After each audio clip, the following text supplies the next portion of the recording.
Hey, good morning, everybody. So, thinking about trying a vlog. So, just got out of Planet Fitness. Good morning. Good little workout, working on the lower back, which is good. And I think a membership at a 24-hour gym is definitely vital in van life, lifestyle, urban dwelling.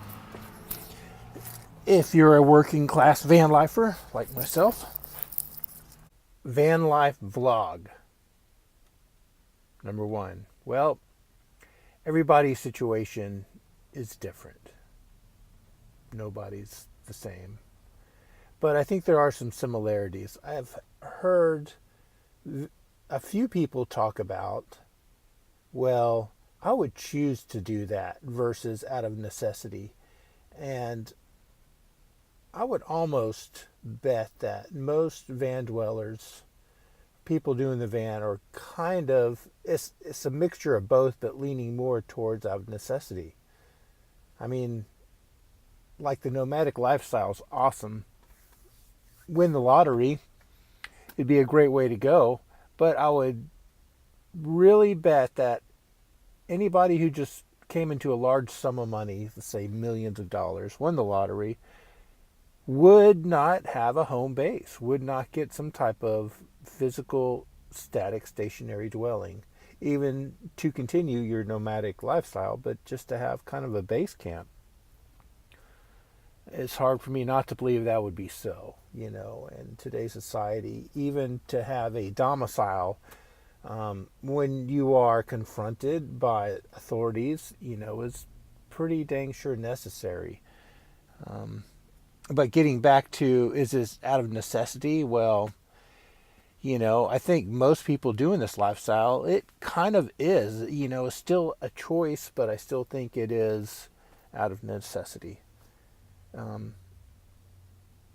And choice of necessity also. I mean, where I'm at now, it would literally take, I looked into renting not even a one bedroom, but like an efficiency, a studio that's just one room. And the cheapest I found in these, around this area, $1,250 a month, which is at the moment more than my take-home pay in 2 weeks, which is crazy. Yeah, child support's heavy duty, and bills, of course, loans, payments, how that goes. Food and gas and all that kind of stuff. It's amazing. And what I heard something interesting, yeah, I'm around the Seattle area, is that there's more households that make over 200,000 a year than make less than 50,000. Pretty interesting statistic. I just wonder, I'm sure there's a lot of tech jobs, but that blows me away. It really does. But anyhow, so getting back to the first vlog, how things are going. So for myself, it's been 2-3 months now that I've been full time working in one location, and been an assortment of emotional yo-yo, really, ups and downs. The upside has been necessarily, I guess, kind of the freedom to have your house going with you when you go do stuff. On my days off, it is really neat to get out and go explore stuff, even though I'm really drawn to just this one spot. I found I need to get out a little bit more, but I kind of got into this stand-up paddleboard surfing, which I love to do, and I also love the mountains, but I just been drawn to this sport since I've been away from the ocean for so long. I just need to get some of that back into me, a lot of it, to get that settled, that calling. Um, but and the downside, I guess, is bathrooms, parking, finding out sleeping if you're at is really a good spot or not. Kind of feeling it out. I've had one knock on the window where, I met this one other van dweller, and it's like, oh, I found this good spot. Well, apparently that spot had a gate and got closed, and so the authorities got called and got a knock and had to move. And oddly enough, the I asked the officers, like, well, you got any recommendations? It's like, yeah, go to the Walmart, but the Walmarts here are all posted, but there's a lot of people still staying there. So I guess just playing the odds that way. Um, so there's ups and downs. Another thing is like vehicle maintenance, like when you take your vehicle in, that is like taking your house and handing the keys over to somebody to, mess with it. And hopefully that their moral conscience is good.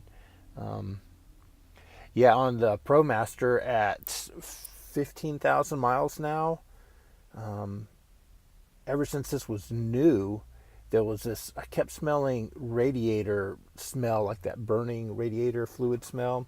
And I took it in once, I did a pressure check, said, oh, it's okay. But, it was still going down and that smell consisted. So I took it back in yesterday and they actually replaced the radiator. There was a small leak and I knew there was. But little things like that. What are some other issues I've come across? Oh, yes, what you I've looked around and done some configuration, some consolidation, because things that you carry around that you just don't use. It's just like extra space carrying around extra weight. So, like I said, everybody's situation is different. If I was like camping all the time, I could see bringing some of those items back in. But if you're working, city dwelling, and then going off for the weekends, and pretty much you're staying in your vehicle the whole time and not like backpacking or something or cooking outside, yeah, some of those things I don't see carrying around. So it all depends on like what your hobbies are, what your interests are, what you absolutely need, and what makes you happy. Yep, some people just happy just with their food, clothing, and shelter. And if that's all you can afford, that's all you can afford. There's really a lot of stuff you can do without any of that. Go out in nature and just walk and just sit at the beach, sit at the ocean, sit in the mountains, and it's good for you. Yep. And then with internet and this and that, you can get all kind of information for reading and entertainment that way also. I'm a little bit more, I guess, physical, where I like to do some sports for exercise, even though I just got back from the gym, like paddleboarding. To have a 10'3", 213 liter paddleboard inside my little 136-inch wheelbase van takes up a lot of room. It really does. And then the wetsuits. The wetsuit issue is kind of a big thing because out here in the Pacific Northwest, you have to have them, and then you really need to dry them. And when it's rainy and cold, it's kind of weird to get it dried because stinky wetsuit is not a pleasant smell, or to get them dry inside a tiny little space. So I'm still kind of working on that issue also. I do like to land paddle on dry days. That's fun. If you don't want to get wet, you get on your land paddle board. So, and also play guitar. So, find a place for a musical instrument besides clothes and food and sleeping, and maybe a few other little things. My camping stuff I haven't really used too much, but I have used the hammock, which is really cool and super relaxing. So I do like to have that around also. And work is going pretty good, kind of embracing it, and we'll see how it goes. I'm still kind of looking for maybe, like I said, a domicile, but it's crazy. Also thinking about some modifications on the van. Actually, the rack I think is super high, and then I kind of got a couple ideas on maybe some type of freestanding awning, but we'll touch base on that later. Anyhow, I hope you guys enjoyed. Thanks for being with me. Vlog number 1. We'll kind of maybe keep this going, see how it goes. But anyhow, Peace out. Bloop.